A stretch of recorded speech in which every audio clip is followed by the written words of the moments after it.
Hello. तो स्वागत है आपका हमारे इस नए दिन में बूढ़ा मद महेश्वर से।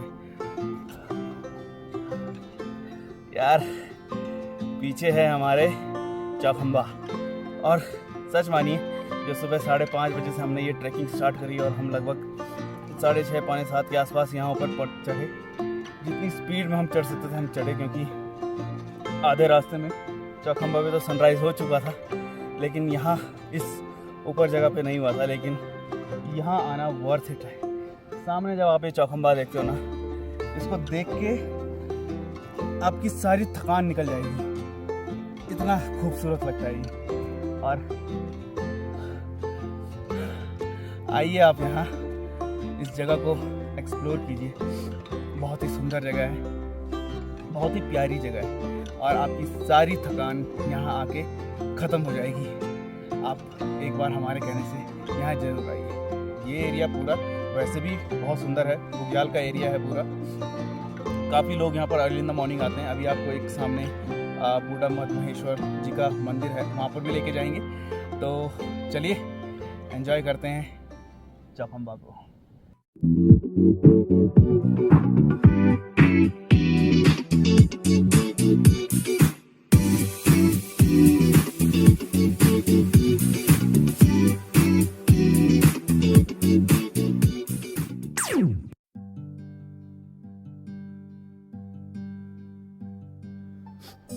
Good morning.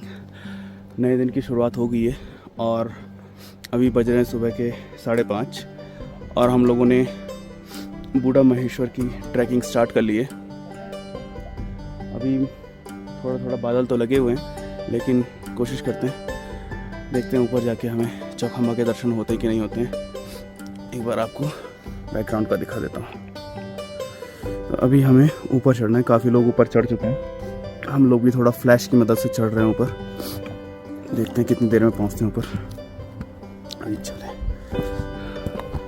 दिन का उजाला होने लगा है। कोशिश करेंगे कि सनराइज़ से पहले पहले ऊपर पहुंच जाए, ताकि थोड़ा सनराइज़ के मज़े भी ले लें। कुछ लोग तो ऑलरेडी ऊपर पहुंच चुके हैं, हम भी चढ़ रहे हैं। बादल थोड़ा फिर से लगने शुरू हुए हैं, देखते हैं सूर्यदेव की गर्मी उनको हटा पाती है कि नहीं। कोशिश है। बाकी चौखंबा देखने तो हम आए थे केवल इतने नज़दीक से। ऊपर वाला दिखाएगा कि नहीं दिखाएगा, ऊपर जाके पता चलेगा।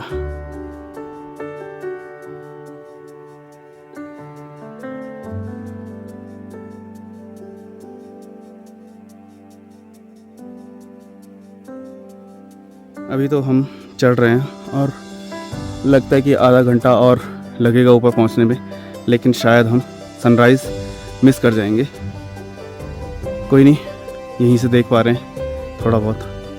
आपको थोड़ा नज़दीक से दिखाने की कोशिश करता हूँ। एकदम गोल्डन रेज सूर्य भगवान की।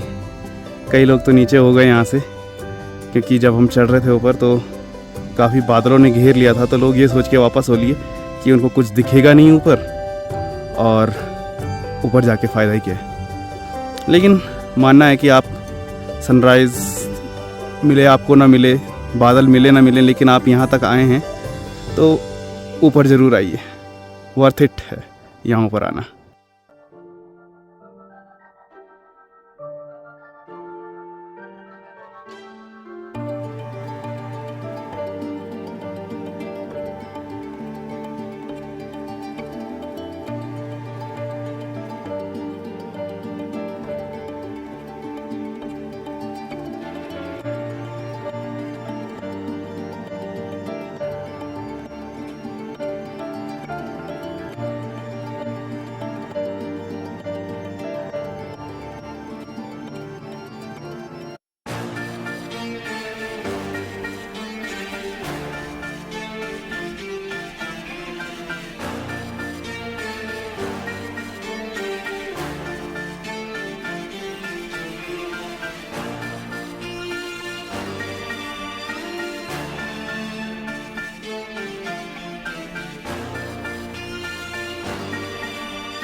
हमें हमारी किस्मत पे यकीन नहीं आ रहा था, क्योंकि इतने लोगों की भीड़ में जब हर कोई ऊपर चढ़ रहा था तो हमें इन पहाड़ों का एक बहुत ही दुर्लभ जीव दिखा, मोनाल।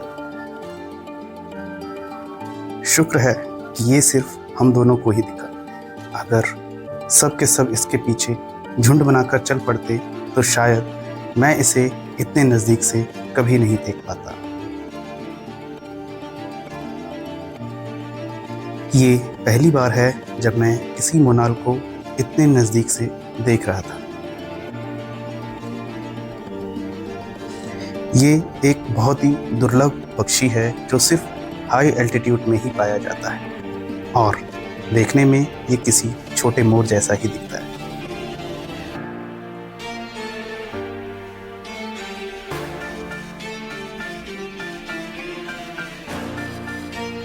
ये उत्तराखंड का राज्य पक्षी यानी कि स्टेट बर्ड है और साथ ही साथ नेपाल का नेशनल बर्ड भी है।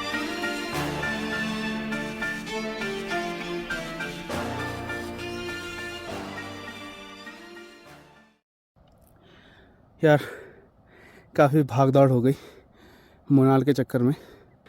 हम आ रहे थे यहाँ से, दोनों तो हम यहाँ तक साथ में थे। उसके बाद ये रास्ता यहाँ से, ट्रेल यहाँ से निकल रहा है जो नॉर्मल रूट है, और मैं मोनाल के चक्कर में यहाँ से, मोनाल मुझे यहाँ इस एरिया में दिख रही थी तो मैं यहाँ से यहाँ तक आ गया था और उसके बाद मैं यहाँ से सीधा सीधा ऊपर चढ़ता हुआ यहाँ आ गया हूँ। लेकिन जो एक्चुअल रास्ता है वो यहाँ से इस साइड को जाता है, यहाँ से, और यहाँ से आते हुए जो ये रास्ता जा रहा है ये पूरा, और ये रही यहाँ पर ये कृष्णा है, ये उतनी दूर से, और मैं उसको बुला रहा हूँ कि तुम सीधे सीधे ऊपर चढ़ के आ जाओ, बट वो रास्ता ही चढ़ के आ रही है। ठीक है, कोई नहीं, मैं आपके लिए, एक्चुअली मेरे बैकग्राउंड में चौखंबा है, ठीक है, वहाँ तो सनराइज़ हो चुका है, मतलब वहाँ धूप पड़ चुकी है, लेकिन एक्चुअली जिस पॉइंट में मैं अभी खड़ा हूँ यहाँ पर सनराइज़ बस होने ही वाला है, तो मैं आपके लिए वो सनराइज़ कैप्चर करता हूँ।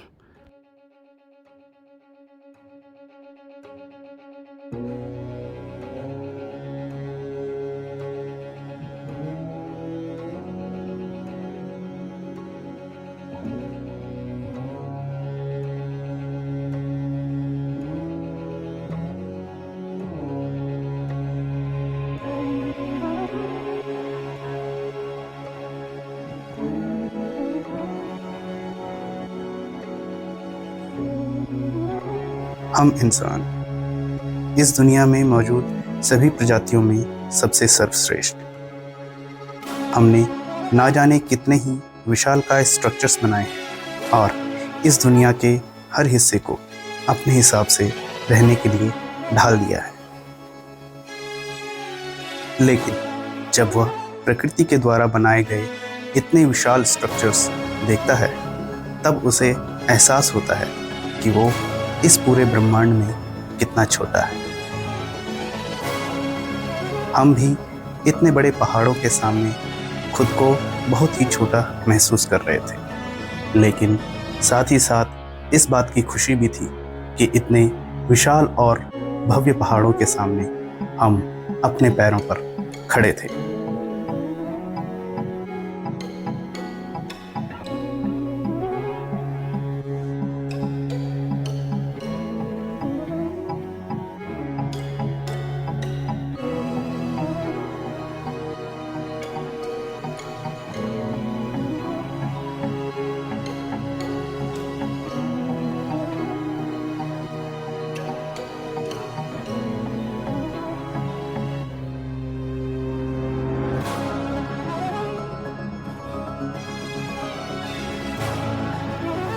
बूढ़ा मध्य महेश्वर। पहाड़ों की चोटियों से घिरे इस बुग्याल में इंसानों द्वारा बनाया गया एकमात्र छोटा सा स्ट्रक्चर। चौखंबा को जी भर के देखने के बाद हम भी इस मंदिर में दर्शन करने आए। वैसे तो भोलेनाथ की तरह ही उनके सभी मंदिर कम साजो सामान और बिना चमक दमक के ही होते हैं, और ऐसा यहाँ भी था। उनके प्रतीक स्वरूप यहाँ एक शिवलिंग, उससे लिपटे वासुकी नाग और साथ में था नंदी जी का साथ।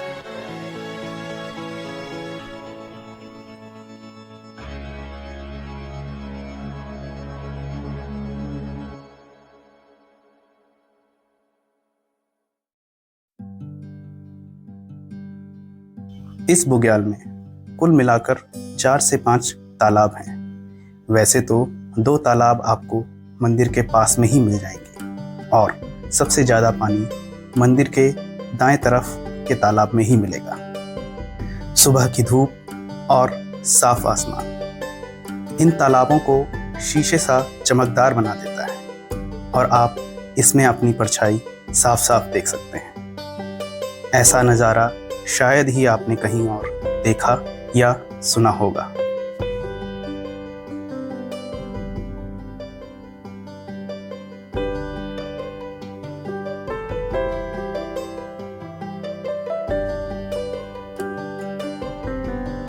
हर बार की तरह हम दोनों बैठ गए और जी भर के सामने के पहाड़ों को निहारने लगे। वैसे तो चौखंबा हम दोनों का सबसे फेवरेट पहाड़ है और जब हम उसके सामने इतने नज़दीक थे तो हम ये मौका कैसे गंवा सकते थे।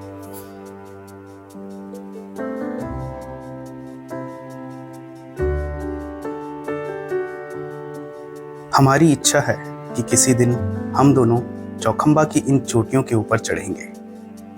अभी तो याद नहीं, पर शायद हम दोनों यहाँ बैठकर इसी बारे में बात कर रहे थे।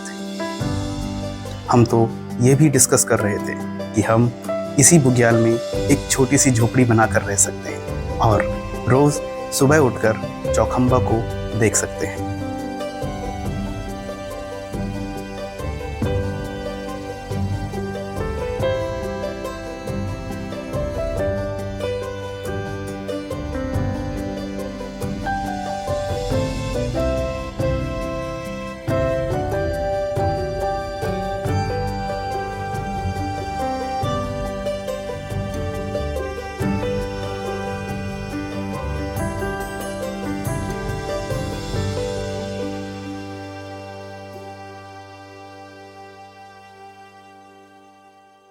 मन तो नहीं भर रहा है, लेकिन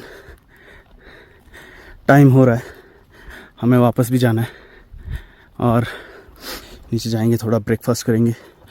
कल रात को अंधेरे में मंदिर देखा था, अभी थोड़ा उजाले में भी देख लेंगे कैसा है।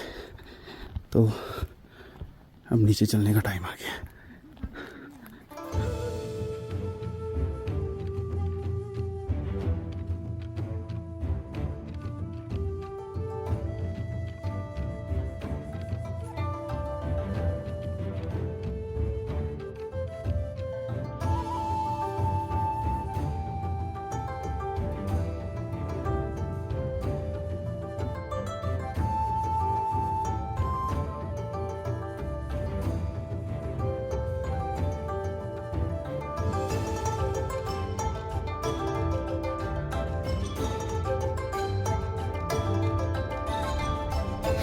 वो नीचे मध्य महेश्वर बाबा,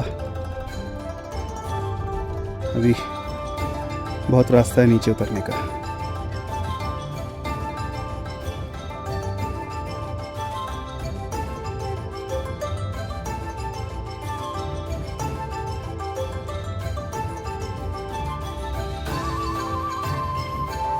पिछले एपिसोड में अंधेरे की वजह से मैं आपको मंदिर ढंग से नहीं दिखा पाया था, तो उम्मीद करता हूँ अभी दिन के उजाले में इस मंदिर को अच्छे से दिखा पाऊँगा।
ये मंदिर के पीछे से, यहाँ से ये पूरा जो एक ट्रेल जा रही है, ये आपका नंदी कुंड के लिए जाता है। ये पूरा यहाँ जंगलों के बीच से होते हुए, यहाँ कहीं से होते हुए, ट्रेल दिख नहीं रही लेकिन यहाँ कहीं जाता है। और नंदी कुंड से ही आपकी जो आपने रास्ते में देखी होगी हमारी नदी मधुगंगा, वो नंदी कुंड से ही निकलती है। देखते हैं, क्या पता कभी भविष्य में हम भी नंदी कुंड की ट्रैक करें, पर आज के लिए तो हम यहीं से वापसी करेंगे। बाबा के दर्शन करने के बाद अब समय हो चला था हमारी वापसी का। इसीलिए हम जल्दी से ब्रेकफास्ट करने चले गए। हमने चाय और आलू के पराठों का एक बेहतरीन ब्रेकफास्ट किया।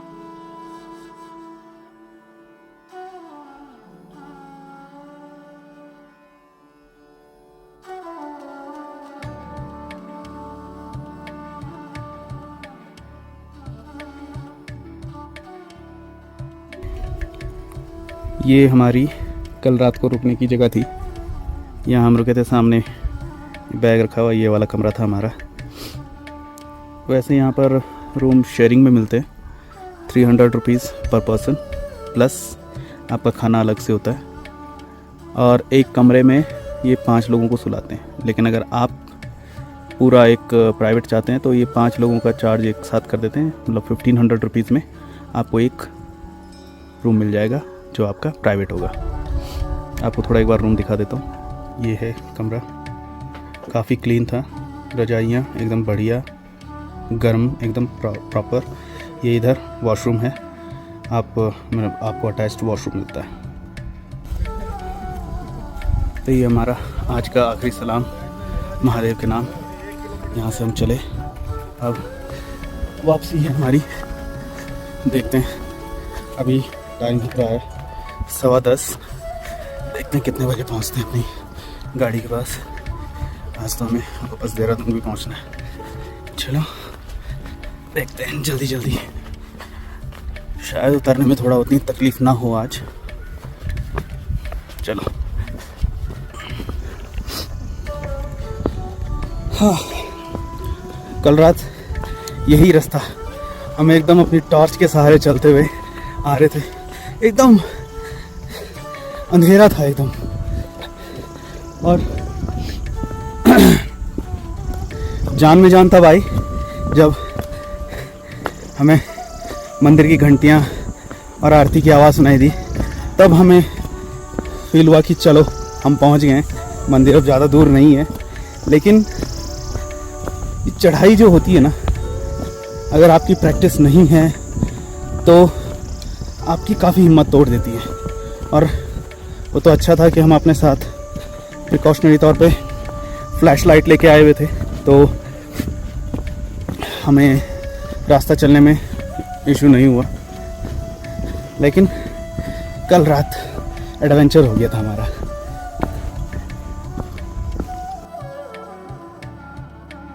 वापसी में ढलान की वजह से हमारी स्पीड काफ़ी अच्छी थी, लेकिन जब भी हम भोलेनाथ के पास गए हैं तो हमें बारिश हमेशा मिली है। तो इस बार हम इससे कैसे बच जाते हैं?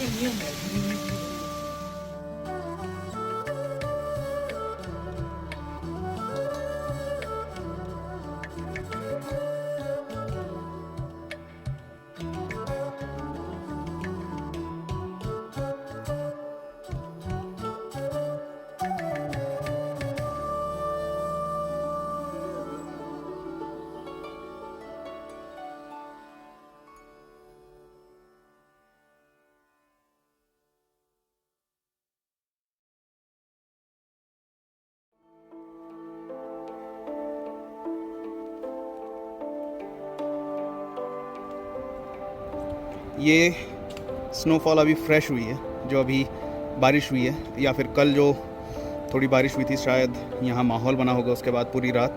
और आज अभी जस्ट उतरते वक्त हमने ये नोटिस किया, क्योंकि कल इसी रास्ते से जब ऊपर जा रहे थे तो नज़र में तो नहीं आई थी ये।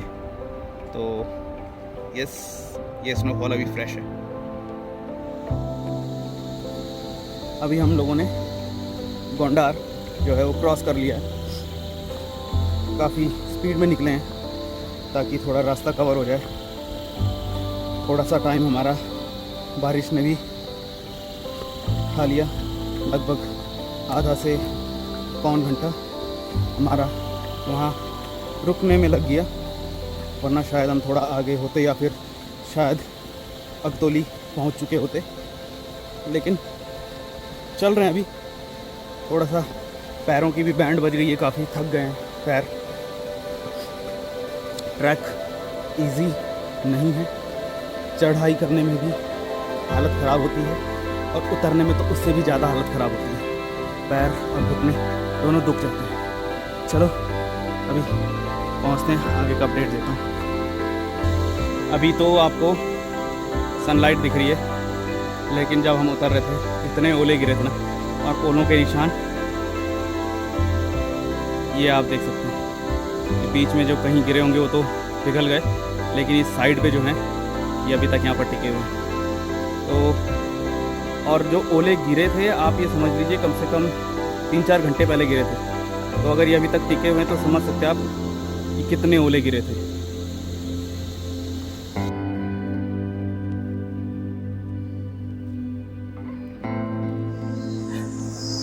चलते रहो अपने पथ पर, चलते चलते या तो मंजिल मिल जाएगी या फिर चलना सीख जाओगे। हमारे हिमालय के ट्रैक्स आपको यही सिखाते हैं। अभी ये जो हमने मध्य महेश्वर का जो ट्रैक किया, इसमें पहले तो हमने डिक्लाइन किया लगभग 4 से 5 किलोमीटर तक का, और नदी के पास पहुंच के फिर हमने चढ़ाई चालू की। यकीन मानिए, ज़मीन से लेके और जब हम मध्य महेश्वर तक पहुंचे और उसके बाद बूढ़ा मध्य महेश्वर तक, तो ऐसा लगता है कि हम ज़मीन से चले और आसमान को छूने निकले। और फिर वहाँ ऊपर से आप देखते हैं चौखंबा का एक भव्य नज़ारा। मैं आपको ज़्यादा कुछ नहीं कहूँगा, आप इस ट्रैक पे ज़रूर आइए, आपको यहाँ आके बहुत ही शांति मिलेगी। और जितने भी कष्ट आपको चढ़ते हुए ना, आप एक बार जब बाबा मध्य महेश्वर के पास होंगे, उनके सामने उनकी शरण में बैठेंगे, आप सारे कष्ट भूल जाएंगे। और उसके बाद जो होता है ना, एक टेस्टी खाने के बाद आपको एक डेजर्ट मिलता है, एक बहुत ही बढ़िया, वो है आपका बूढ़ा मध्य महेश्वर। वहाँ पर आप जाइए और उसके बाद देखिए अपने सामने भव्य चौखंबा, जिसको अक्सर आप लोगों ने या हमने दूर से ही देखा है कि वो चौखंबा है, लेकिन इस बार हमने अपनी आंखों के सामने ऐसे करके इसको देखा है। तो मैं ज़्यादा कुछ नहीं कहूँगा, हमारी ट्रैक अब यहाँ से ख़त्म होने को है। यहाँ से लगभग 15 से 20 मिनट का रास्ता है, मुझे रोड दिख रही है यहाँ से, और अपनी गाड़ी में बैठेंगे और उसके बाद हम निकल जाएंगे। तो यहाँ से मैं आपको अलविदा कहता हूँ। आशा करता हूँ कि आपको हमारा ये ट्रैक अच्छा लगा होगा। इस ट्रैक से आपको अपने आने वाले समय के लिए प्लान करना है, आपको ये ट्रैक किस तरीके से आपको इसमें चलना है, किस तरीके से आपकी यहाँ व्यवस्थाएं हैं, इसके बारे में ज़रूर आपको जानकारी मिली होगी। तो उम्मीद करते हैं आपसे मिलने के लिए अगली बार। जय भोलेनाथ। और हाँ, लाइक और सब्सक्राइब ज़रूर करना।